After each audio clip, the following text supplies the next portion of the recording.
Today I'm going to continue discussing the siege of Jerusalem. I'm going to be covering a lot of information on this topic, so I've broken down these videos into smaller segments, which will hopefully make it easier to digest.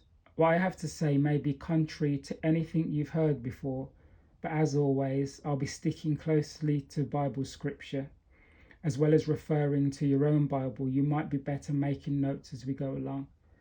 If you haven't yet watched episode 1, I encourage you to watch that first, as it lays the foundation for what I'm going to be discussing in this episode. In these videos, I'll also be discussing the Messiah's role in the siege and ultimately the invasion of Jerusalem.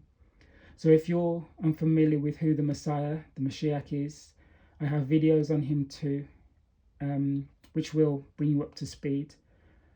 I say this because although I'll continue to explain these teachings as simply as possible, I won't be taking any backward steps to fully explain details that I've already covered.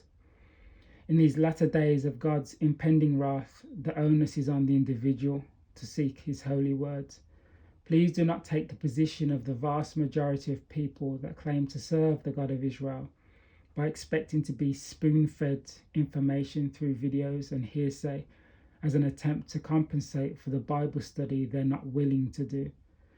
You can clearly see that troubles are rapidly increasing in the world today. Therefore, don't allow yourself to be blindsided and baffled as to the work God is carrying out in these exceptional times.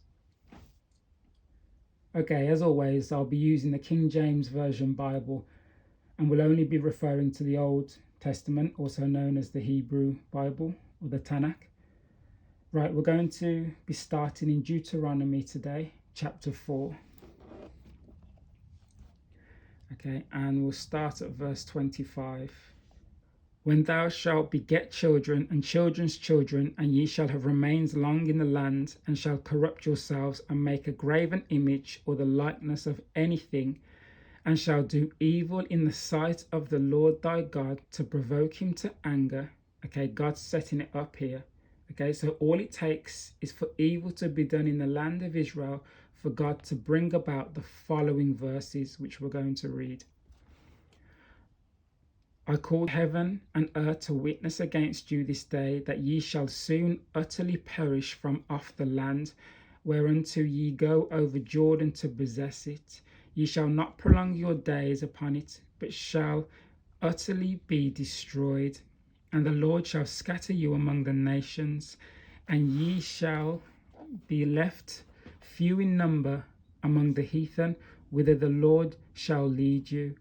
And there ye shall serve gods, the work of men's hands, wood and stone, which neither see, nor hear, nor eat, nor smell. But if from thence thou shalt seek the Lord thy God, thou shalt find him, if thou seek him with all thy heart and with all thy soul. When thou art in tribulation, and all these things are come upon thee, even in the latter days, these are the times we're living in now, even in the latter days, if thou turn to the Lord thy God, and shalt be obedient unto his voice, for the Lord thy God is a merciful God, he will not forsake thee, neither destroy thee, nor forget the covenant of thy fathers which he sware unto them. Okay, so it's straightforward really. God will punish those that do evil in the land and will not forsake those who are obedient. Okay, but he's speaking about those who do evil in the land. Let's go to Ezekiel chapter 4, verse 1. Okay, thou also son of man. So son of man is Ezekiel, but it's also the Messiah, okay, the Mashiach, this individual to come. Take thee a tile and lay it before thee, and portray upon it the city, even Jerusalem, and lay siege against it, and build a fort against it, and cast a mount against it. Set the camp also against it, and set battering rams against it round about.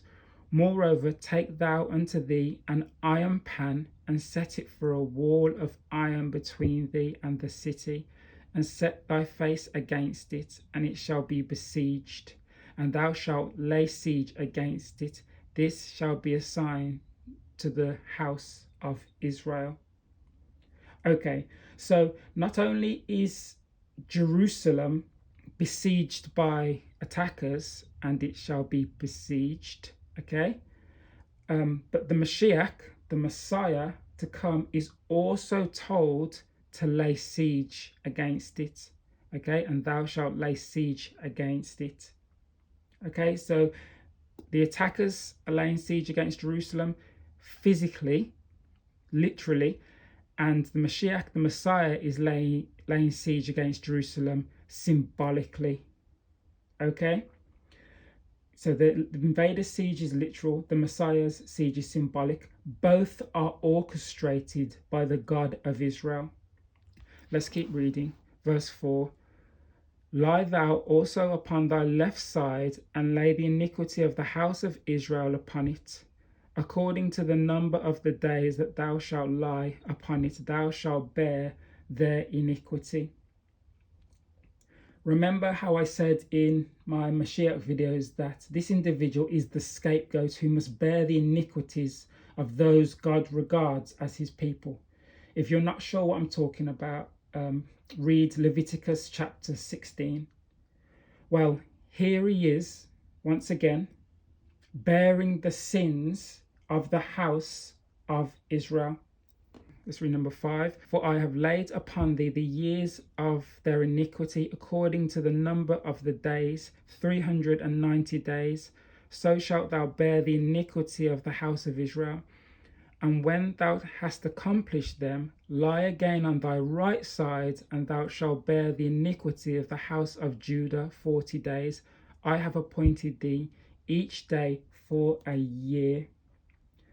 Okay, now don't worry if you don't understand word for word what's going on here. In general, this individual is bearing the iniquity, the sins of the house of Israel, okay? Signed to the house of Israel, and bears the iniquity of the house of Israel and the house of Judah. As we can see here, the house of Israel, which I believe represents Ephraim and the northern tribes in this particular instance, and the house of Judah, okay, house of Judah, representing the southern tribes, are presented as two separate nations. Now, there's nothing unusual about that, given that Solomon caused the division of Israel back in the book of 1 Kings. However, this is Mashiach, this is the Messiah we're talking about. And do you remember how I said both Ephraim and Judah become united under the kingship of this individual and are therefore no more divided? Let's just go to Ezekiel 37. Let's start at verse 16. Moreover, thou son of man, again, this individual, Ezekiel, yes, but God's talking to the Messiah here. Take thee one stick and write upon it for Judah and for the children of Israel, his companions. Then take another stick and write upon it for Joseph, the stick of Ephraim, and for all the house of Israel, his companions, and join them one to another into one stick, and they shall become one in thine hand. They'll become one in your hand. Okay, this is when the northern kingdom and the southern kingdom unite together, okay, under the kingship of the Messiah. This is where they're reunited. Okay, so two separate kingdoms are reunited at this point in time under the future king of Israel. I'm just going to go to verse 22 of the same chapter to confirm what I've just said. Verse 22, and I will make them one nation in the land upon the mountains of Israel, and one king shall be king to them all. And they shall be no more two nations, neither shall they be divided into two kingdoms any more at all. Okay, let's go back to Ezekiel 4. Okay, that means the Messiah, the anointed one, has not yet become king here.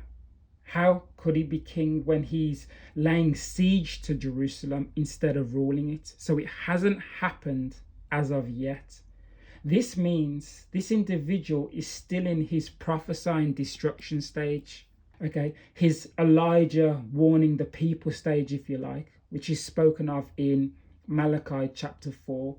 For those of you that don't know, the Elijah God promised to send in Malachi chapter 4 is the King David to come. They're the same individual, the Messiah, the anointed one. Okay, I want to make that clear. They're the same individual. Let's go to verse 7.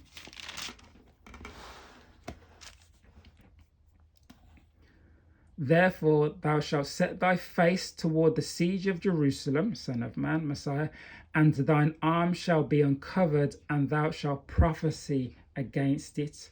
When it says thine arm shall be uncovered, thine arm, your strength, your arm, okay, this Messiah, this Mashiach is the arm of the Lord.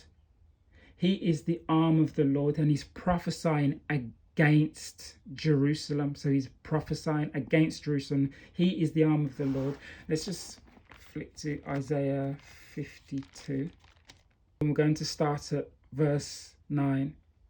Break forth into joy, sing together, ye waste places of Jerusalem. Okay, waste places of Jerusalem. For the Lord hath comforted his people. He hath redeemed Jerusalem. At some point during the invasion of Jerusalem, God will indeed intervene and redeem a small number of those who have truly given their hearts to him. I'll speak more about that in the forthcoming videos. Let's read number 10.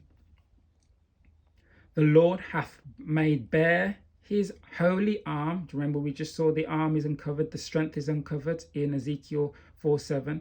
The Lord hath made bare his holy arm in the eyes of all the nations. So this individual is going to be revealed. And all the ends of the earth shall see the salvation of our God. So he's the arm of the Lord. I'll just quickly show you 53. Who hath believed our report, and to whom is the arm of the Lord revealed? This individual is regarded as the arm of the Lord. Okay, he's doing the Lord's bidding. So this Mashiach, this Messiah, will not only be prophesying against the city of Jerusalem, but he will also be central to the redemption of Jerusalem, which is why he's such an important figure when speaking about the siege and subsequent invasion of Jerusalem. In the next video, I'm going to be delving a little bit deeper into the details surrounding the invasion of Israel and the destruction it will bring to many lives.